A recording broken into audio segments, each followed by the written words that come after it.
On ouvre le kiosque avec Pierre de Villeneuve. Et toutes les plumes sont là. Jeanne Daudet pour les régions, Samuel Etienne pour la presse internationale, Axel de Tarlet pour la une de l'Écho et Guillaume Janton qui regarde la télé. Bonjour à tous. Bonjour Pierre.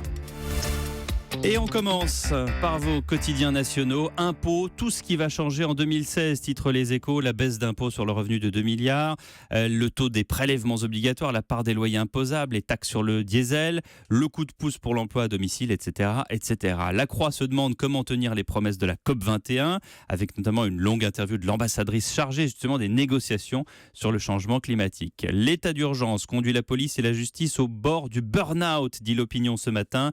Un quart du temps est consacré aux dossiers liés au terrorisme. Près de 3000 perquisitions administratives. On est au bord de l'asphyxie. Fuck, en anglais, titre Libération, pas très élégant comme titre, mais elle concerne la mort d'un personnage en couleur, Lemmy Kilmister, le leader de Motorhead. Alors avec Fuck en titre, on pensait à une photo en dessous de la ceinture. Ouf, on y a échappé. Lemmy ne montre que son sein nu tout de même. Et puis dans le Parisien aujourd'hui en France, les 12 mots qui ont fait 2015, en commençant par le fameux « Je suis », suite aux attentats de Charlie, mais aussi migrants, sextape, fiche S, Grexit ou encore COP21. Et puis surtout, on en parle depuis ce matin, l'interview de Manuel Valls.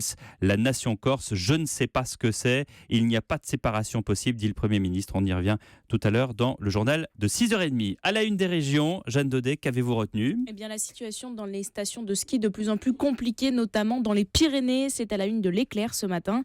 À cause du manque de neige, 1000 saisonniers sont au chômage dans le Béarn. À la une du Midi Libre, l'évacuation de 500 animaux du zoo de Val-d'Hérault, placés en liquidation judiciaire il y a quelques jours. La fondation 30 millions d'amis a jusqu'à demain pour leur trouver un nouvel hébergement. Et puis cette bonne nouvelle pour les Dunkerquois que dévoile La Voix du Nord. Le réalisateur britannique Christopher Nolan, qui a réalisé entre autres Inception, va tourner son prochain film sur fond de Seconde Guerre mondiale dans cette commune du Nord. L'histoire du jour, Jeanne, c'est un jeune homme plein d'avenir et c'est à lire dans l'Ardennais. Ah ouais. Toute notre jeunesse.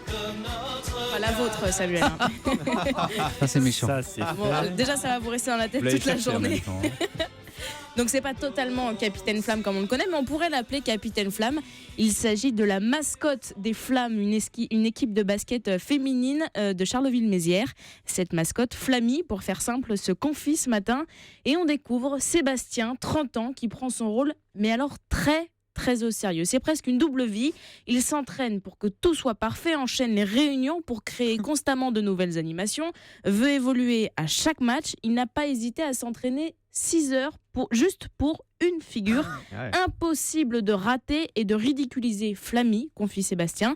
Il s'est pris au jeu jusqu'à personnaliser son costume, notamment cette énorme tête qui pèse 2 kilos. Il s'est fabriqué un petit sac équipé d'une pipette pour boire, pour ne jamais avoir à enlever son costume pendant les matchs. Alors vous voyez, ce bénévole est, on pourrait dire, très consciencieux. C'est comme un rêve pour moi d'être Flammy, explique-t-il. C'est presque irréel. Flammy est devenu une star locale, signe des autographes. Des rencontres sont organisées entre les matchs. Mais attention, Flammy ne se prend pas pour une star, conclut Sébastien. Elle sait que les vraies stars, ce sont les basketteurs. Merci Jeanne Daudet. Pierre, Samuel. mascotte d'une équipe féminine, je me demande s'il n'y a pas quelques arrière-pensées tout de même. Je pense Ce qu'on jeune Un homme. père de famille de 30 ans. Écoutez, il a l'air totalement respectable. on va mettre la photo de Flammy sur le hashtag un matin. Hein. Je pense que ça vaut le détour. Ça vaut le détour. Merci Jeanne, merci de m'aider aussi. La presse internationale avec Samuel Etienne. Ce matin, la mort d'un chien qui fait la une des journaux. Oui, alors postulons un drame demain en France, la mort de Philae, le labrador du président Hollande. Imaginez-vous le Parisien, le Figaro, Libération, Le Monde et consorts y consacrer leur une. Non, un entrefilet à peine, et encore si le chef de l'État est très triste. Et pourtant, c'est ce qui vient de se passer en Thaïlande, où la mort du chien du roi, une chienne pour être précis, a fait la une des journaux du royaume. Elle avait quelque chose de spécial, cette chienne. Eh bien, Tong Deng, c'est son nom, excusez la prononciation, mon thaïlandais est un petit peu rouillé, était investi d'un fort pouvoir symbolique. Dans le passé, le roi Bhumibol l'avait utilisé pour diffuser des conseils à la nation. Le souverain lui avait consacré un livre en 2002 où il louait ses qualités d'obéissance et de loyauté, invitant en filigrane ses sujets à faire de même. Elle avait également fait l'objet d'un dessin animé qui a été diffusé dans le pays depuis début décembre, et on pouvait aussi la voir au pied du souverain dans les photos officielles, les calendriers, les photos ornant les boutiques, bureaux et foyers de Thaïlande. Un chien sacré donc. D'ailleurs, un Thaïlandais a été inculpé il y a quelques jours pour avoir posté sur Internet un commentaire désobligeant sur l'animal, et il risque aujourd'hui jusqu'à 37 ans de prison. Alors voilà une affaire, Pierre, qui illustre cet aspect peu connu de la Thaïlande, le pays du sourire comme on dit.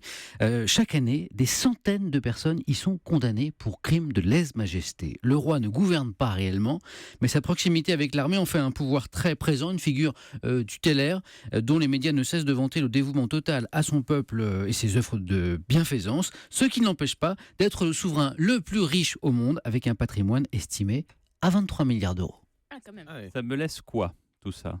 Un roi qui ne gouverne pas, mais qui condamne. Et qui aime les chiens. Et qui aime les chiens. On sait c'est quoi comme race, on sait pas?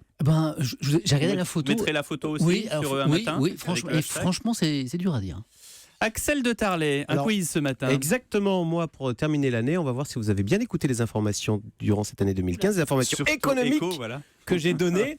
Donc je vais vous dire des phrases et vous allez devoir me dire qui a prononcé ces phrases. Alors, qui est l'auteur de ces phrases? Alors, je vais commencer avec vous, J'aime bien Jeanne. qui fait peur. Suspense. Qui a dit, je peux vous donner, c'était il y a un an, en janvier 2015, qui a dit, ah non, pardon, c'est une autre question, vous. C'était récemment, qui a dit, le pacte de sécurité l'emporte sur le pacte de stabilité? Est-ce Nicolas Sarkozy, Mario Draghi, le patron de la BCE, ou François Hollande?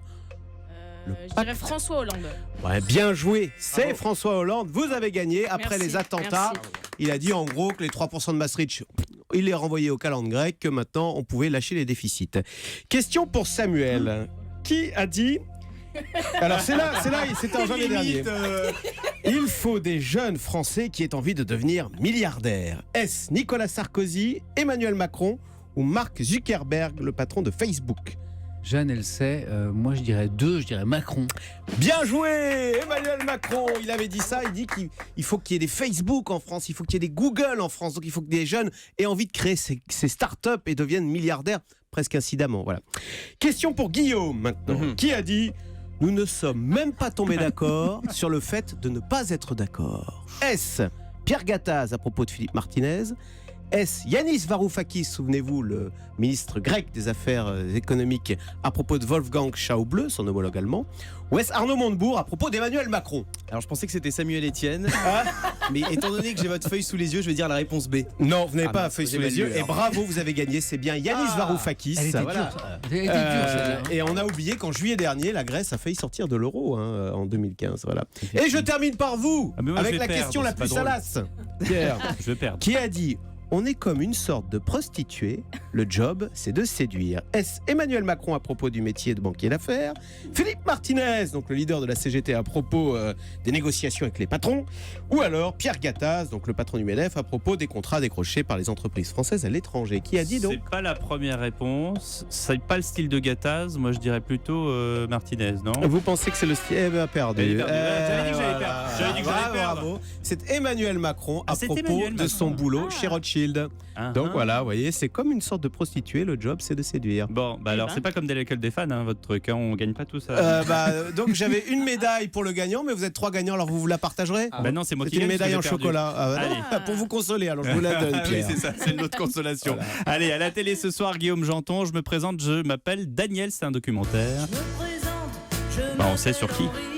Absolument, ce soir, France 3 rend hommage à l'icône de toute une génération.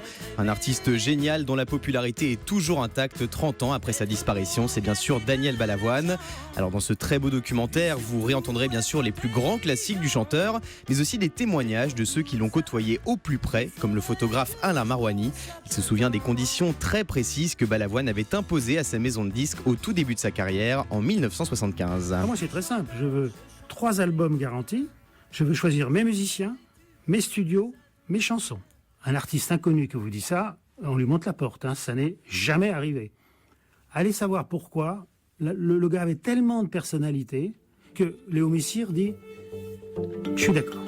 Voilà, et quelques années plus tard, Daniel Balavoine se retrouve en haut de l'affiche dans la fameuse comédie musicale que vous connaissez tous. Starmania. Starmania. Bravo. Quand on arrive en ville, tout le monde change de trottoir. On n'a pas l'air viril, mais on fait peur à voir. Il a tous les talents. C'était Les alors, gars je qui se balance, maquillent. c'est Axel de Tarlet. The Voice. Alors le grand public découvre son timbre de voix très haut perché, une aspérité qui ne fait pas vraiment l'unanimité, mais dont Daniel Balavoine n'hésite pas à s'amuser dans les interviews à la télévision. Ici par exemple avec Michel Drucker, et oui, n'oublions pas qu'à l'époque il était déjà là, le bougre. Bon, alors vous avez une voix. Est-ce que vous avez une voix de tête, on dit? Oui, enfin les méchants disent que c'est une voix mais c'est en fait une voix de tête. C'est exactement comme ça qu'on dit. Et aujourd'hui, Balavoine est toujours dans le cœur des Français et ce soir, vous découvrirez qu'il touche même une nouvelle génération d'artistes. Écoutez par exemple le rappeur Orelsan, fasciné par la puissance d'une chanson comme Le Chanteur, plus de 35 ans après sa sortie. Aujourd'hui, tu sors le même texte, les gens ils vont dire « Oh, calme-toi ». Les anciennes de l'école diront que je suis pédé, que mes yeux puent l'alcool. Tu te dis, mais c'est dur ce que tu racontes, tu vois. Et c'est marrant, parce qu'au final, c'est une des chansons les plus populaires françaises, alors qu'elle a un vrai fond. Vous connaissez Orelsan? Ouais, mais dans la voix d'Orelsan, c'est moins bien quand même. Hein. Oh, c'est pas mal. Un petit remix fait son peur. Merci pour la moue boudeuse, Axel. Mais je connais pas Orelsan. Et si c'est bloqué. Non, mais c'est amusant parce que Orelsan lui-même a eu des problèmes justement sur certains de ses textes. Bon, vous savez quoi? Vous allez prendre un café parce que nous, on a d'autres choses à faire. Allez, rideau sur le kiosque.